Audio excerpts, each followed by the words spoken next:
Mga kababayan, ngayong araw po ng Miyerkules, July 30 na po 2025, bugso po ng malalakas na hangin ang ating nararanasan sa ilang bahagi ng ating bansa.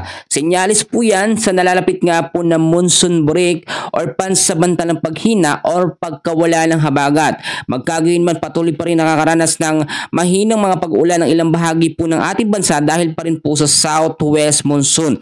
So alamin natin yan, pero kung bago ka lang, please huwag mo nakakalimutan na mag-like and subscribe. Maraming salamat po. Mga kaibigan, magandang balita ho ito, no? Unti-unti na hong humihina ang southwest monsoon or hanging habagat. So ang resulta nito, magandang panahon na mga kaibigan sa mga susunod po na mga araw. At nakita nyo naman mga kaibigan, wala rin po tayong bagyo na minomonitor ngayon sa loob po ng ating Philippine Area of Responsibility. And ayon na rin po sa pagkatala ng Pag-asa mga kaibigan, no? Nasa 5 to 7 days siya na walang bagyong papasok sa loob ng PAR. So good news po ito. So eto naman yung time mga kaibigan para pumasok yung monsoon break.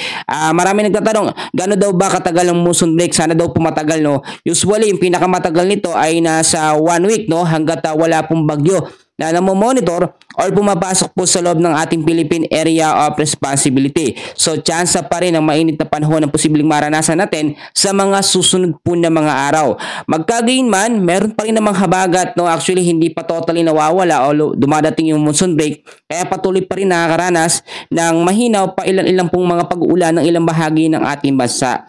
So alamin natin muna yung tinatawag po natin na forecast weather condition. Apektadong lugar pa rin po, no, ng habagat, no, at mga localized thunderstorm. Asahan ho natin ngayong araw sa Ilocos Region, Batanes, Babuyan Islands, Abra at Benguet. Ang lagay ho ng panahon dyan ay occasional rains, no, o yung mahihinang pag-uulan at minsan ay nagtutuloy-tuloy ito mga kaibigan. Minsan bubugso, minsan mawawala. Yan po tinatawag natin na occasional rains dahil po yan sa southwest monsoon or hanging habagat. Magkagayon man, kahit mahihina lamang yung pag-uulan, ay mag-ingat pa rin tayo sa posibleng banta po ng mga pagbabaha at landslide po sa mga landslide prone area. Sa area naman po ng Metro Manila, kasama po dyan ng Central Luzon, the rest po ng Cordillera Administrative Region, the rest po ng Cagayan Valley at Rizal. Ang lagay po ng panahon dyan, cloudy skies with scattered rains and thunderstorm dahil pa rin po yan sa southwest monsoon.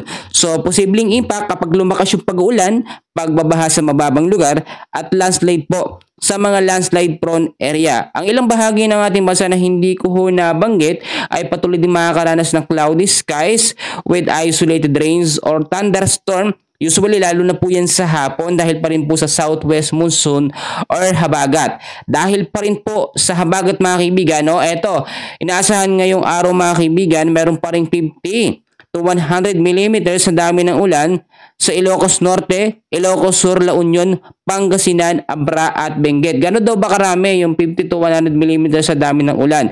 So mga kaibigan, no, tansyahin nyo na lamang 4 hanggang 8 balde po ng tubig ang tsansa ng dami na pag-uulan na yan. Mga posibleng maranasan po sa area po ng Ilocos Norte, Ilocos Sur, La Union, Pangasinan at Abra at sa Benguet. So pahina na ng pahina, no? Usually nung mga nakarang araw, nasa 100 to 200 mm sa dami ng ulan. So ngayon marami kasi tayong nararanasan yung ibang bahagi ng ating bansa, especially mga binanggit kong lugar, malalakas na hangin, no, ang nagiging epekto at madalas wala ho itong kasamang mga pag-uulan. Usually ganyan po ang senaryo natin kapag humihina ang habagat, no. Ngayon kasi nakita nyo naman si Bagyong Rosa at si Bagyong Komay hindi na natin natatrack sa ating weather system, no. Hindi na po sila i-consider na banta or hindi na sila nagpapalakas nga po dito sa habagat dahil nakalabas na sila, no, ng PAR at masyado na ho silang malayo para pa i-monitor natin. Magkagayon man, after po ng week na ito sa mga susunod mga kaibigan, papasok na po ang buwan ng Agosto and ay na rin po sa pagtatala ng Pag-asa ang buwan po ng August. Expected po ito mga kaibigan, no, 2 hanggang 3 bagyo ang posible pong pumasok at pabuo sa loob ng ating Philippine Area of Responsibility. So ngayon, winawarningan na tayo, pinapaalalahanan ko na po kayo at maging handa na tayo. Kapag nakaranas tayo ng monsoon break or paghina ng habagat, aaraw ho yan. So samantalahin natin para maglaba, mag-asikaso yung mga bubong natin, no? Tapalan na ho natin ng mga bulkasil para po safe, hindi tulo ng tulo mga kaibigan, yung mga appliances natin, ayusin natin yung mga sakit, yung mga kuryente mga kaibigan, napaka-importante po. So marami nagtatanong sa atin yung ina-expect iba na 2 hanggang 3 bagyo pagdating po ng Agosto ay magiging malakas daw po ba. So ipapaliwanag ko sa inyo yung senaryo mga kaibigan. Maliit lamang ang tsansa na maging malakas po ang mga susunod na bagyo, no, itong buwan ng Agosto. Pero kapag sinabayan ho yan ng habagat or southwest monsoon na nangyari nga po noong mga nakarang linggo, no, ay possible yung malalakas din na pag-ulan, no, at ang number 1 na magiging cause yan yung habagat. Pero kapag wala naman po mga kaibigan na pumasok na bagyo sa loob ng PAR at mahina ang epekto ng habagat, hindi ho mangyayaring malakas sila. So ganito, para malinaw sa bawat isang mga kaibigan, kapag wala pong habagat or meron tayong monsoon break tapos may nabuo ho, no, na bagyo sa loob ng PAR, nag-iisa lamang bagyo mga kaibigan, wala kang magpapalakas o wala siyang palalakasin habagat dahil naka-monsoon break. So possible mahina lamang yung bagyo. So isang chance po yun mga kaibigan. So kung titignan nyo din, wala tayong namamonitor ngayon ng mga typhoon or super typhoon category na possible po mabuo within the next 12 weeks po simula ngayon. Pagdating naman mga kaibigan ng Setyembre, ina-expect naman inayon na rin po sa pagtatala ng Pag-asa 2 hanggang 4 na bagyo ang posibleng mabuo nga po sa loob natin Philippine Area of Responsibility. Oktubre, 2 hanggang 4 din po mga kaibigan. Nobyembre, 2 hanggang 3.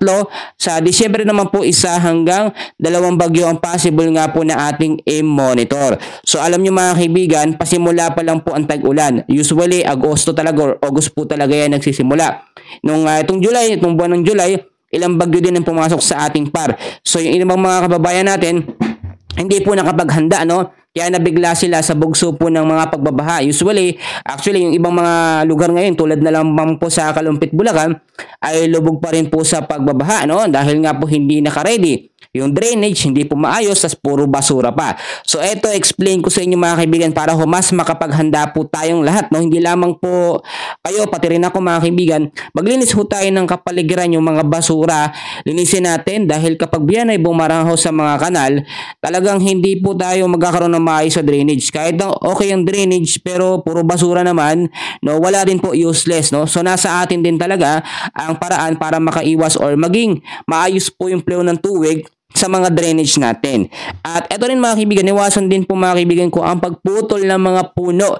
Usually kapag mga tag-ulan, may nakikita kayong nagpuputol ng mga puno, mas maganda sitahin ho ninyo at sabihin ninyo na nakakatulong yan para sumisip po ng mga tubig. So, inaasahan, ipapaliwanag ko ulit, 5 hanggang 7 araw na bagyo-free tayo mga kaibigan. So, monsoon break ang papasok sa pagkakataong ito. Kaya maging handa pa rin tayo sa mga posibilidad po na pwedeng mangyari. So tignan naman natin mga kaibigan kung meron po tayong nakataas ngayon o tinatawag natin, no, na air temperature. Yung mga lugar po mga kaibigan, meron po tayong update dito. Ipapakita ko po sa inyo. Inaasahan po mga kaibigan ang agwat po ng temperatura sa Calayan Islands ngayong araw po ng Miyerkules, 33 to 25 degrees Celsius. Sa Puerto Princesa naman, 32 to 25 degrees Celsius. Sa Iloilo po, 33 to 26 degrees Celsius. Sa Cebu naman po, 33 to 27 degrees Celsius. Sa Zamboanga, 34 to 25 degrees Celsius. Sa Tacloban po ay 35 to 26 degrees Celsius. Sa Cagayan de Oro naman, 34 to 24 degrees Celsius. Sa Davao, 33 to 25 degrees Celsius. So ngayon, meron din tayong nakataas din na gale warning system, no, or gale warning sa ilang bahagi po ng Batanes, Bubuyan Islands, northern coast po ng Ilocos Norte. Usually, yung lugar na yan, apektado pa rin ng habagat, no? So asahan pa rin natin ng malalakas na bugso ng hangin. Usually mas malakas po ang bugso ng hangin ngayon kakaunti ang ulan.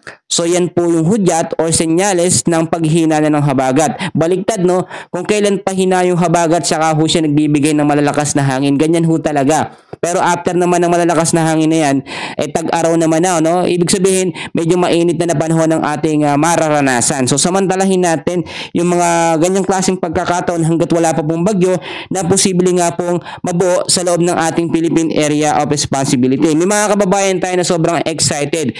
Ano daw po ba ang susunod na bagyo, no? Kasi akala nila si Bagyong Crosa K daw, no? Yung pong si Bagyong Crosa international name po niya yun. Ang susunod po na bagyo at kapag kami nabuong bagyo sa loob ng parang susunod po na pangalan ng bagyo ay Fabian, no?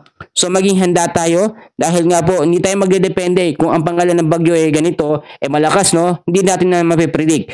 Pero pag once na mabobe lang LPA, malalaman na agad natin kung may category ba itong maging typhoon or super typhoon category. Sa ngayon, yung mga bagyong lumipas, wala ho tayo naging super typhoon category. So ipagpasalamat natin sa Diyos kahit baha pa rin ang ilang bahagi ng Metro Manila, nakasurvive naman mga kaibigan ng ating mga kababayan, no? Kahit papaano, hindi naman ganoon kadami yung mga napinsala, no? At nagtutulungan naman yung ating mga kababayan. So yan muna ang update natin sa lagay ng ating panahon, no? And please huwag kakalimutan na mag-like and subscribe. Maraming salamat po.